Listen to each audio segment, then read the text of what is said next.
बिस्मिल्लाहिर्रहमानिर्रहीम। अस्सलाम वालेकुम नाज़रीन, मैं हूं शरी आरिफ हमीद भट्टी। नाज़रीन, आज के वीलॉग में बताएंगे कि मौजूदा हुकूमत फार्म 47 वाली, जिसने अवाम का मैंडेट चोरी किया था, हर तरफ से मुश्किलात में घिर गई। एक तरफ माशी तबाही, दूसरी तरफ महंगाई, तीसरी तरफ लाकानूनियत, चौथी तरफ अदलिया को कमजोर किया, मीडिया को बेआवाज किया, आवाम से जमहूरियत छीनी और आज खुद ही जिसके साथ मिलकर हुकूमत बनाई थी यानी कि पीपल्स पार्टी, उसके खिलाफ ही उसका जो क्रेडिट वो लेती है 18वीं तरमीम, 28वीं तरमीम से 18वीं तरमीम को खत्म करने की तैयारी कर ली गई है। इस सिलसिले में हुकूमती वुज़रा और अहम ओहदेदारों ने कहा है, हाँ वजीर 28वीं तरमीम आ रही है। NFC अवार्ड से लेकर वोटर की उम्र 18 साल से लेकर 25 साल तक, सूबों की तादाद में इजाफा, पंजाब वफाक के कई सूबे बनेंगे। इस सिलसिले में मशावरत शुरू हो चुकी है और पीपल्स पार्टी लगातार इससे लाइल्मी का इजहार कर रही है। लगता तो नहीं पीपल्स पार्टी इस जबर के, इस फसादियत के, इस जुल्म के, इस नाइंसाफी के, इस आइन शिकनी के, इस कानून शिकनी के, इंसानी हकूक की पामाली के खिलाफ मौजूदा हुक्मरान यानी कि नून लीग और उनको लाने वालों के सामने खड़े हो। लेकिन पीपल्स पार्टी के एक सीनियर रहनुमा से मेरी बात हुई कि उन्होंने कहा कि नहीं, इनफ इज इनफ। पहले हमारे साथ ज्यादती हुई, हमें कहा गया था कि आधी हुकूमत जब मैंडेट ही चोरी का था सिंध में तो फिर पीपल्स पार्टी की हुकूमत थी, पंजाब में तो PTI ने तरीके मुस्लिम लीग नून का सफाया कर दिया था। हमें कहा गया था कि हमारा वजीर आजम बिलावल भुट्टो होगा और अब शहबाज शरीफ जिस तरह ताबेदारी कर रहे हैं, नून लीग जिसमें फरमा बरदारी कर रही है, इन्हीं को चलाया जाएगा। ऊपर से अब हमारे लिए ये जो सलूक किया जा रहा है, हम इसे बर्दाश्त नहीं करेंगे।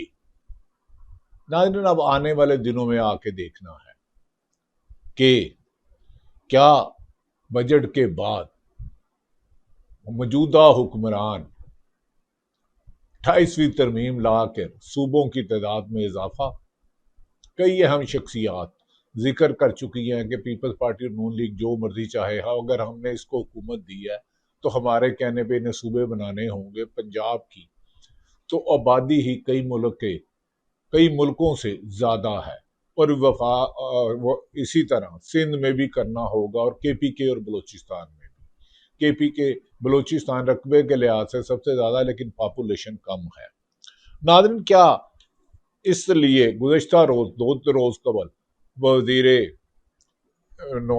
शहबाज शरीफ साहब के मशीर मोहतरम राना सनाउल्लाह, जो हमारे कभी दोस्त हुआ करते थे, उन्होंने कहा हाँ 27वीं तरमीम में बहुत सी खामियां रह गई थी, हम 28वीं तरमीम ला रहे हैं, एज से लेके सूबों की तादाद। और तारक फजल चौधरी ने भी एक टॉक शो में इस बात का जिक्र किया, हाँ 28 तरमीम पर काम हो रहा है और अगर इंतजामिया की इंतजामी तौर पर सूबे बनाए जाते हैं तो खुश आइन होगा। नाज़रीन, ये खबर बड़ी अहम खबर है। क्या वाकई ही पीपल्स पार्टी जो क्रेडिट लेती थी 2009 में 18वीं तरमीम को, सूबे को मजबूत करना, क्या अब वो इससे मुनरफ हो गई है? दूसरी तरफ नाज़रीन, IMF आकर बैठा हुआ है। मौजूदा हुक्मरान जो जहाज़ों का किराया, जहाज़ों का फ्यूल 111 रुपये कम करके 322 रुपये कीमत कर रहा है और गरीब आदमी की मोटरसाइकिल की सवारी, चिंची रक्शे की सवारी, पिकअप की सवारी, आम शहरियों की सवारी जिसपे वो बच्चे स्कूल छोड़ने जाते हैं, लेने जाते हैं, क्लर्क और छोटे लोग छोटी गाड़ियां चलाते हैं या मोटरसाइकिल चलाते हैं, उनका पेट्रोल का किराया, पेट्रोल पर लीटर 410 रुपये है। इसमें इसका मतलब है ये ज़हनी तौर पर मौजूदा हुक्मरान नून लीग और पीपल्स पार्टी एलीट क्लास की ज़हनी तौर पर गुलाम है और उन्हीं के फवायद के लिए मुल्क की पॉलिसियां बना रही है। अब कह रहे हैं कि IMF के कहने पर 5,000 अरब के मजीद टैक्सेस लगाए जाएंगे। दूसरी तरफ नाज़रीन, हुकूमत अपनी ही खाई में गिरती जा रही है।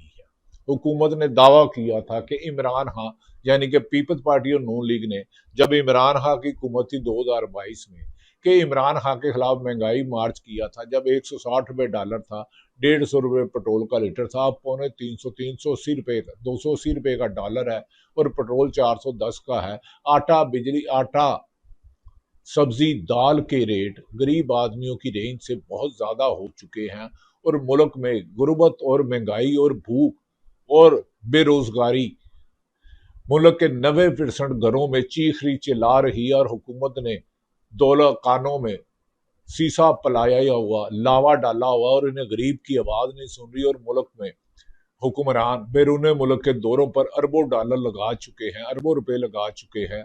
और पाकिस्तान दुनिया में इस वक्त सबसे ज्यादा 50 साल 60 साल से ज्यादा कम इन्वेस्टमेंट है और पाकिस्तान के खुद शहरी जो पाकिस्तान के अरबपति लोग हैं वो अपना पैसा बैरून मुल्क ले जा रहे हैं। ऐसे में भारत ने पाकिस्तान को चैलेंज किया, लेकिन इस चैलेंज पे पाकिस्तान की हुकूमत, पाकिस्तान की फौज, पाकिस्तान की एयर, पाकिस्तान की नेवी और पाकिस्तान में है कि भारत ने अगर पाकिस्तान की तरफ मैली आंख से देखा तो भारत ने जो उनके आर्मी चीफ ने थ्रेट किया है कि पाकिस्तान नहीं रहेगा तो भारत जंग करने के काबिल ही नहीं रहेगा।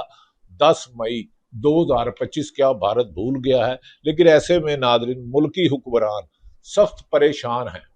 इन्हें सिर्फ और सिर्फ जबरदस्ती इक्तदार दिया गया है, अख्तियार पूरा नहीं दिया गया। इक्तदार ये खुद हुक्मरान कहते हैं साढ़े को मंगते कि साढ़े पल्ले नहीं तेला कर दी, मेला मेला गुआच गया है की वड्डी ईद इन्हां दा लेला, लेले भी इस वक्त महंगे हो गए हैं। नाज़रीन, दूसरी तरफ काबिल हैरत बात है, जो गवर्नर फैसल करीम कुंडी वजीर आला खैबर पख्तूनख्वा पीटीआई को धमकियां देता था, गुज़श्ता रोज वजीर आला केपी के सेल अफरीदी फैसल करीम कुंडी और वफाकी हुकूमत के खिलाफ केपीके में गंदुम ना देने पर और बिजली की सप्लाई ना देने पर, सीएनजी कट लगाने पर, ना सिर्फ पीपल्स पार्टी नून लीग बल्कि कटौती लगाने पर प्रेस कॉन्फ्रेंस की जिसमें वफाक की ज्यादतियों की निशानदेही की गई। उन्होंने कहा आटे की कीमत में इजाफा, केपीके में पंजाब में पाबंदी लगाई गई है और सीएनजी की बंदिश पर एहतजाज किया और गैस के बहरान पर एहतजाज किया और कहा कि गैर एलानी लोड शेडिंग केपीके में 18-18 घंटे हो रहा है। नादरीन, इसमें हैरत वाली बात है कि तमाम सियासी जमातों के पार्लिमानी लीडरों ने भी शिरकत की है प्रेस कॉन्फ्रेंस में और एहतजाज किया है वफाकी हुकूमत यानी कि मुस्लिम लीग नून और पीपल्स पार्टी में,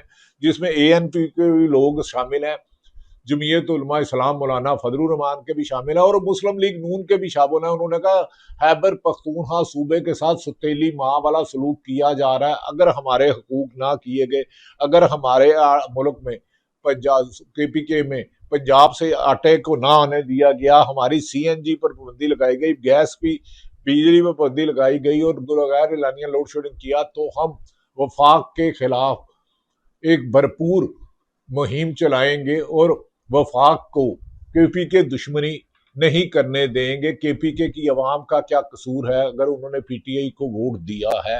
इस मौके पर फैसल करीम कुंडी ने भी वफाकी हुकूमत की ज्यादतियों की निशानदेही की और फौरी तौर पर केपीके के मसाइल हल करने की कोशिश की। उन्होंने कहा गंदम पर सप्लाई पर पाबंदी उठाई जाए, सीएनजी गैस मुहैया की जाए, बिजली की लोड शेडिंग जो 18-18 घंटे 16-16 घंटे है इसको खत्म किया जाए। नाज़रीन, दूसरी तरफ आज अहम दिन है, उससे पहले के महमूद अचकजई जो मुतदा अपोजिशन तरीके तबूद आईने पाकिस्तान के अपोजिशन लीडर हैं, राजा नासिर अब्बास ने अपने इमरान खान से मुलाकात के दिन यानी कि आज मंगल के रोज अडयाला जेल के बाहर और पीटीए की क्यादत जिसमें उनकी बहनें भी है, सलमान अकरम राजा भी है, दीगर क्यादत भी है, उन सब ने कहा कि आज भरपूर पावर शो किया जाएगा अडयाला जेल के बाहर। पिछले हफ्ते सेल अफरीदी ने और सलीम सवाती स्पीकर ने भी कहा था कि इमरान खान के हमें यकीन दहानी कराई गई है, अगली मंगल यानी कि 19 तारीख को इमरान खान की फैमिलियों से मुलाकात कराई जाएगी, उन्हें नेशनल और इंटरनेशनल अल-शिफा अस्पताल ले जाया जाएगा। अगर ना ले जाया गया तो हम हुकूमत का चलना मुश्किल कर देंगे।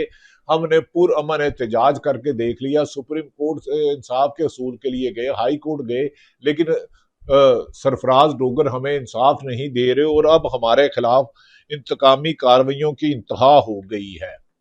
नाज़रीन, दूसरी तरफ खैबर पख्तूनख्वा और बलूचिस्तान में बढ़ती हुई दहशतगर्दी पर वफाकी हुकूमत की नाकामी पर भी पूरे मुल्क में तशवीश की लहर दौड़ रही है कि वफाकी हुकूमत मुकम्मल तौर पर नाकाम हो चुकी है। 2 सूबों में दहशतगर्दी का राज है।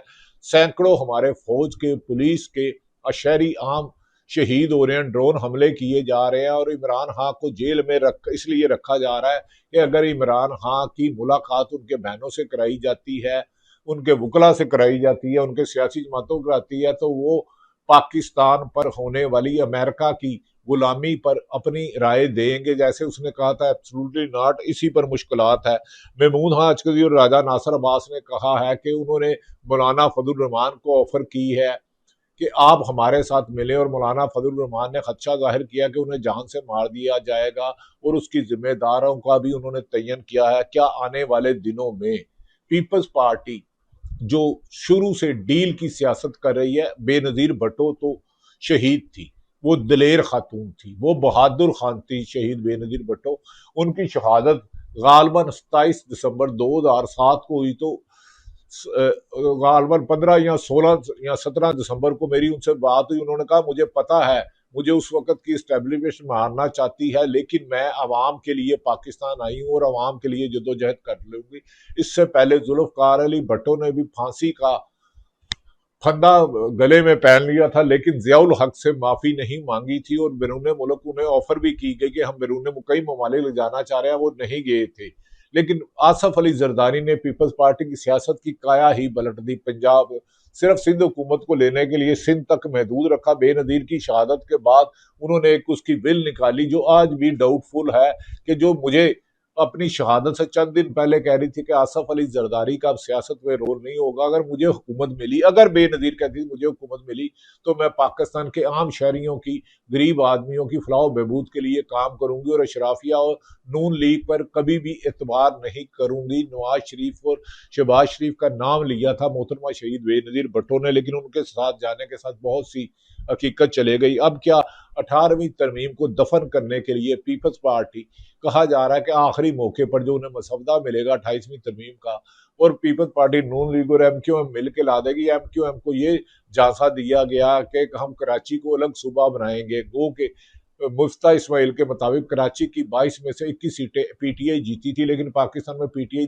180 से 200 सीटें जीती थी 24 के इलेक्शन में, जिसे जालसाजी करके फॉर्म 45 को फाड़ कर 47 जाली तैयार करके नून लीग को जिताया गया और इक़्तिदार दिया गया और इसी तरह दूसरी जमातों को दिया गया। अब महमूद खान अचकज़ई और राजा नासिर अब्बास और पीटीआई की क़यादत आज अडयाला जेल के बाहर इस पावर शो को, एहतजाजी तहरीक को बड़ा करने के लिए हिकमत अमली बना रहे हैं। क्या हुकूमत उनको रोक पाएगी? क्या अडयाला जेल के बाहर सेल अफरीदी वज़ीर आला खैबर पख्तूनख्वा और जो उन्होंने लंबी फौज बनाई है वुज़रा की और मशीरों की, क्या अडयाला जेल पहुंचेंगे या अटक जेल या पेशावर से आते हुए, केपीके से आते हुए उनको रास्ते में रोका जाएगा? बहरहाल ये बड़ा इम्तिहान होगा।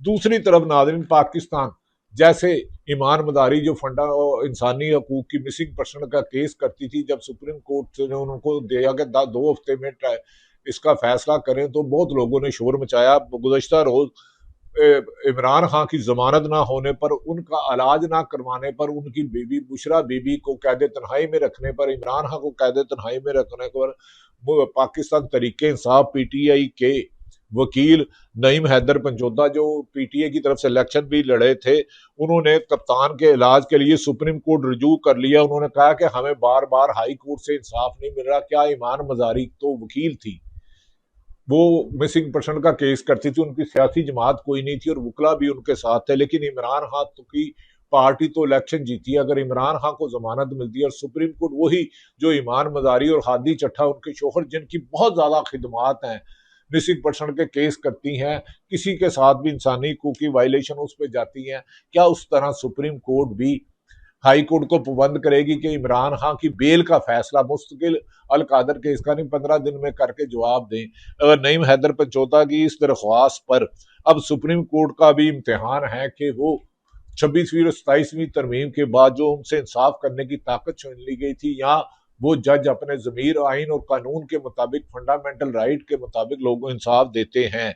नईम हैदर पंचोदा इमरान खान के इलाज और जाती मुआवजे के टेस्ट और फैमिली के इलाज के लिए सुप्रीम कोर्ट पहुंच चुके हैं और ये सुप्रीम कोर्ट के लिए बड़ा चैलेंज है।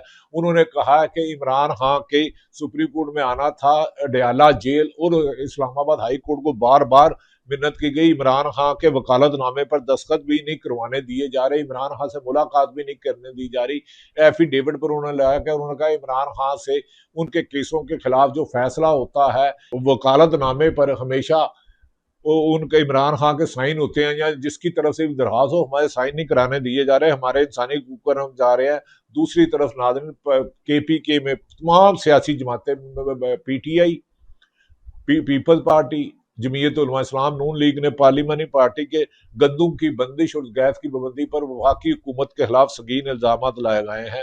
दूसरी तरफ CNN ने दावा किया था कि अमेरिका ने इसराइल में अपने जदीद तैयारे और बहरी बेड़े पहुंचा दिए ताकि वो ईरान पर हमला करे, जिस पर ईरान के सदर मसूद और बाकर बालिकाफ और अब्बास अरकची ने कहा ईरान पर छोटी से हमले की अमेरिका और इसराइल ने गलती की तो उससे कई गुना ताकत से इसराइल पर और उनकी बेसिस पर हमला किया जाएगा। ईरान ने अपनी तरफ से 14 नकात पाकिस्तान को दिए जो पाकिस्तान हुकूमत ने अमेरिका के हवाले कर दिए।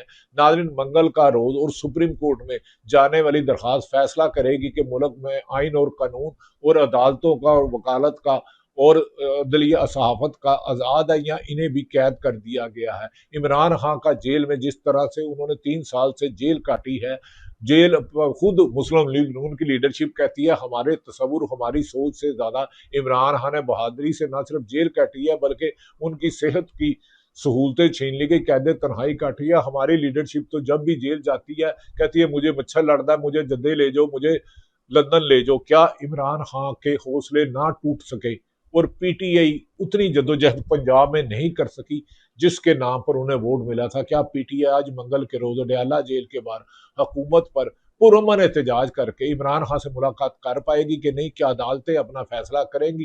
क्या जो सरकारी अफसराना कहते हैं कि हम सियासत में हिस्सा नहीं लेंगे, हुकूमत के कहने पर आलाकार बन के कानून की वायलेशन करेंगे या कानून की हुक्मरानी होंगे? पाकिस्तान का राज भी इसी में है। पाकिस्तान जिंदाबाद।